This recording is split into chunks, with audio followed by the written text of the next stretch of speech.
žūsta vaikų tėvai, žūsta mamų sūnus ir dukteris.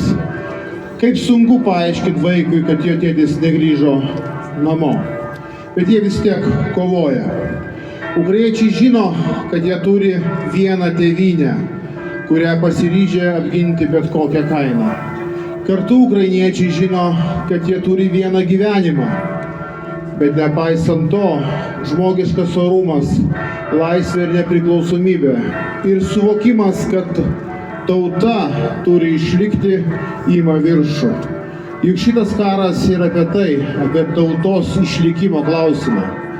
Putinas nusprendė, kad ukrainiečiai neturi teisės turėti valstybės, kad ukrainiečiai neturi teisės turėti laisvės ir nepriklausomybės.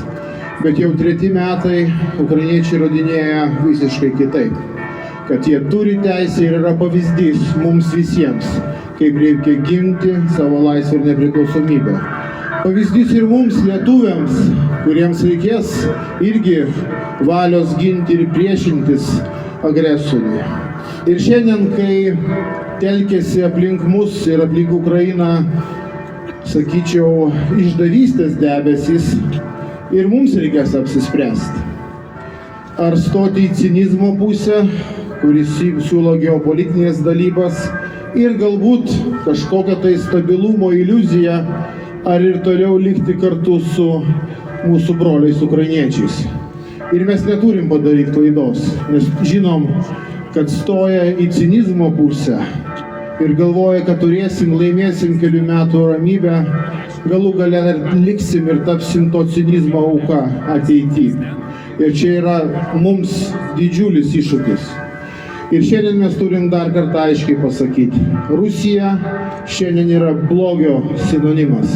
Ir turim padaryti viską, kad tas blogis neartėtų prie mūsų.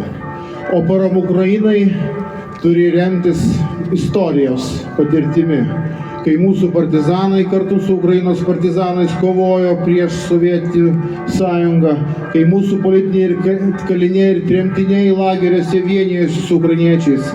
Tai yra mūsų įkvėpimas, tai yra mūsų kelias. Ir mes turim eiti šito keliu. Slava Ukrainai!